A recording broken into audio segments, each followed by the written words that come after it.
hello to all my friends out there. So I just walked in through the door and it's lunchtime. So I bought pizza and I got it on sale. I love this pizza for $1 each.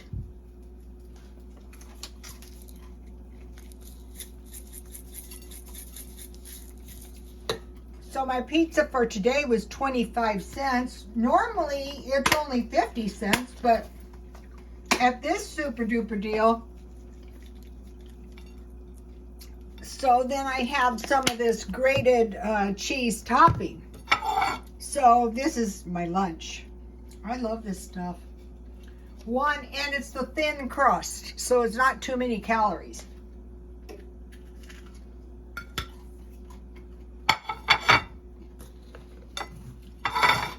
That's lunch. So my main trip to Grocery Outlet was to get pizza. So I bought these Jack's pizzas marked down for $1 each. I bought 3. So I have enough pizza for 12 days.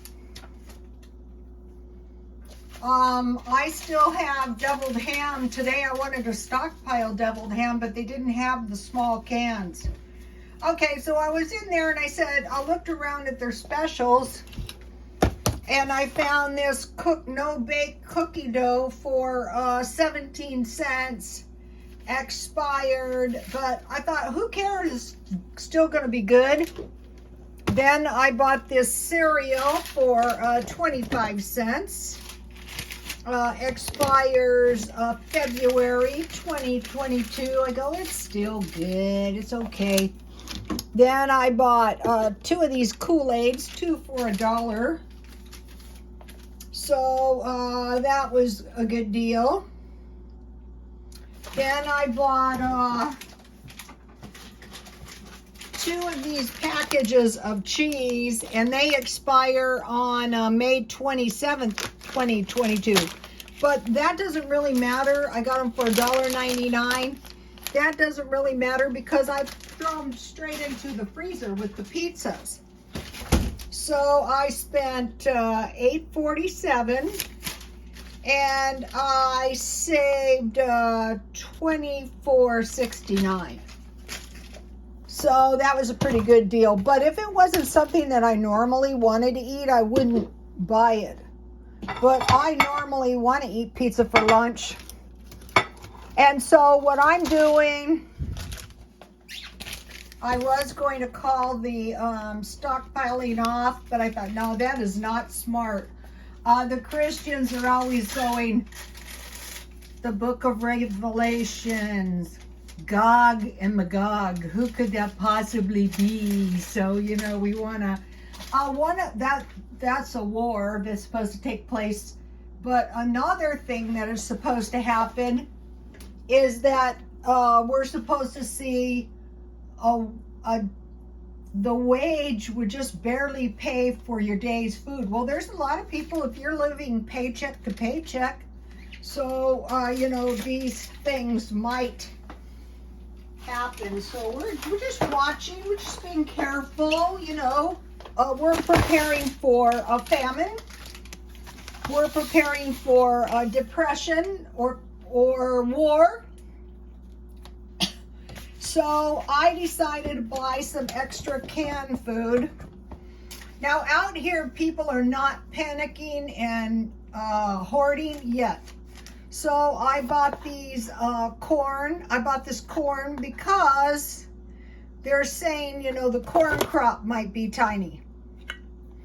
And then I bought some sauerkraut, 3 cans, and I've been writing the expiration, so I bought 3 cans. And so what I do with that is I either put the corned beef or hot dogs. Then I bought this cream style corn. It's good for eating, but also for soup making. I bought 3 of those. And I bought the sweet peas, and that is good for stockpiling. And this one is good almost until 2026. So those are really fresh. If I really needed peas, I would buy a case. Then I bought I would rather overstock and give it all away than get caught with no food. Okay, so then I bought tomato soup at Walmart. And then Walmart has tomato salsa. Why this is important is, God forbid, if you ever have to eat beans.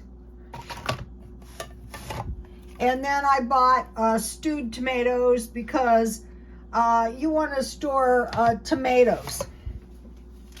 They have a lot of, I don't know why I didn't draw the connection between like tomato soup, salsa, and stewed tomatoes, but I was watching Jam from New York City Saves Money, and it occurred to me, and I thought, yeah, that's true. Also, you might be thinking, well, the only time I eat tomatoes is I eat a few tomatoes on my salad. But during times of any kind of a food shortage, that's one of the things we're preparing for. Then I stockpiled these various cornbreads, but I like these packages better than the little boxes because I don't want anything getting in my packages. So I bought buttermilk, sweet yellow, and Mexican style. And here is the buttermilk blend. And if you don't have eggs, you can use this. One egg would be about 2 tablespoons and a quarter cup water, because an egg's about a quarter cup. So that will come in handy, and that will go good with the soup recipe I'm going to give you. And then I bought 3 packages of potatoes, and I bought 3 boxes of macaroni and cheese, because you know, you can just eat macaroni and cheese, or you can just put some tuna or some Spam or some anything, you know, bacon is really good. So that was not much, $23.50. Okay, so now let me give you my, so I want to make mention, okay, this is old-fashioned cream of pea and tomato soup. Okay, it sounds awful, but in the event of some kind of food shortage, you can make up a pan of this soup, and you could add pasta to it. It doesn't have to be tomato soup. It could be peas, it could be cream corn, it could be broccoli. So let me get, okay, so make white gravy, melt 1 tablespoon butter and sprinkle with flour and cook the raw taste out. Does not need to be brown. Add milk little by little to create a thin gravy. You've seen me do it a million times. Add tomato soup and more milk if needed. You know, to the consistency you like your soup. If you like it thick, force 1 cup, that would be a half can. You want peas because they're going to up your protein. Force 1 cup peas through a screen. Add more milk if needed. You don't have to pulverize them if you don't want to, but I think it tastes better. And then it says add a pinch of soda. Why they did this back in the day, I don't know, but it just makes your soup really good, seasoned with salt and pepper. So you want to stockpile your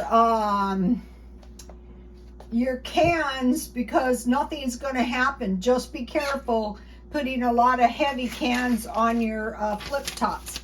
And then learn the noodles. So now if you made the tomato and pea soup, and if you were using tomatoes to make your own tomato soup, add salt, pepper, and sugar, and basil if you want it Italian. And then if you want your noodles to be spaghetti, just cut them thin and roll them like spaghetti and let them dry out a little. When you make them fresh, they dry out really, really quick. Or you can make the homemade noodles and cut them in squares like dumplings and put them in your dehydrated meat and vegetables. That's really good too. So that is the stockpiling for today. Please like, comment, and subscribe, and God bless you all.